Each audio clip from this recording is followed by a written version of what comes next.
അസ്സലാമു അലൈക്കും വറഹ്മത്തുള്ളാഹി. പ്രിയമുള്ള മുഹിബ്ബീങ്ങളെ, നമ്മുടെ യുവാക്കൾക്ക് അധികവും ടെൻഷനാക്കുന്ന ഒരവസ്ഥയാണ് തലമുടി കൊഴിഞ്ഞു പോകുക, അതുപോലെ മുടി നരക്കുക എന്നുള്ളത്.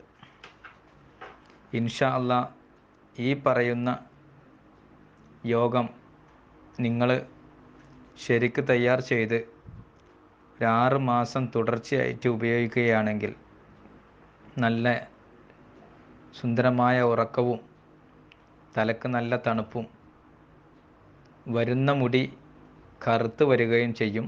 ഒരു 35 വയസ്സിൻ്റെ താഴെയുള്ളവർക്കാണ് ഈ പറയുന്നത്. ഇൻഷാ അല്ലാ ഈ യോഗം നിങ്ങൾ ഉണ്ടാക്കുകയാണെങ്കിൽ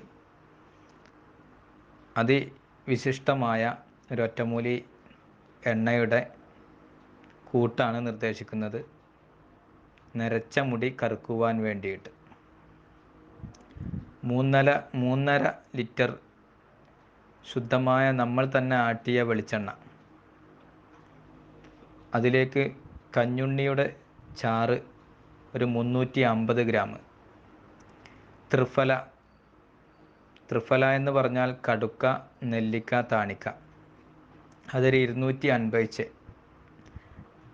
കടുക്ക, നെല്ലിക്ക, താണിക്ക ഒന്ന് പുതിർത്തിയെടുക്കുക. ഒരു ദിവസം വെള്ളത്തിലിട്ട് പുതിർത്തിയെടുത്തത് അത് അരച്ച് ഇതിൽ ചേർക്കുക. അതുപോലെ മാങ്ങ അണ്ടിപ്പരിപ്പ് ഒരു 250, അതും ഇതിൽ അരച്ച് ചേർക്കുക. ഉമ്മത്തിൻ്റെ ഇലയുടെ ചാറ് ഒരു 300 ഗ്രാം,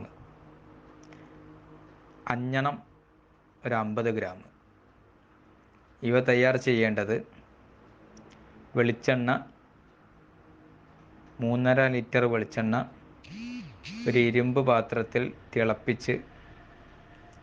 തിളച്ച് മറിയുന്ന സമയത്ത് കഞ്ഞുണ്ണിച്ചാറും ഉമ്മത്തിൻ്റെ ചാറും കടുക്ക, നെല്ലിക്ക, താണിക്ക ഇവ അരച്ചതും മാങ്ങ അണ്ടിപ്പരിപ്പ് അരച്ചതും ഇതിലേക്ക് ആഡ് ചെയ്യുക. അതിനുശേഷം അത് മൂപ്പെത്തിയാൽ, ഉണ്ടാക്കാൻ അറിയുന്ന ആളുകൾ തന്നെ ഉണ്ടാക്കണം. അത് മൂപ്പെത്തി നല്ല കറുപ്പ് കളറായി കഴിഞ്ഞാൽ മാങ്ങി വെക്കുന്നതിൻ്റെ ഒരു 3 മിനിറ്റ് മുമ്പ് പൊടിച്ച് ചേർത്ത അഞ്ഞണക്കല്ല് അതിലേക്ക് ആഡ് ചെയ്യുക. ഒരു 3 മിനിറ്റ് വീണ്ടും തിളപ്പിച്ച് മാങ്ങി വെക്കുക. 3 ദിവസം ഇരുമ്പ് ചട്ടിയിൽ തന്നെ വെച്ചതിന് ശേഷം പിന്നെ അത് കുപ്പിയിലേക്കാക്കിയിട്ട് ഉപയോഗം തുടങ്ങുക. ഇൻഷാ അല്ലാ നരച്ച മുടി കറുക്കുകയും മുടി കൊഴിച്ചിലും താരനും പേനും ഈരും ഒക്കെ ഇല്ലാതെയാകുകയും ചെയ്യുന്ന ഒരു ഉത്തമ ഓയിലാണ് ഇപ്പോൾ നിർദ്ദേശിച്ചത്. എല്ലാവരും ഇത് ഉണ്ടാക്കാൻ തയ്യാർ ചെയ്യുക. അസ്സലാമു അലൈക്കും വറഹ്മത്തുള്ളാഹി വബറകാതുഹു.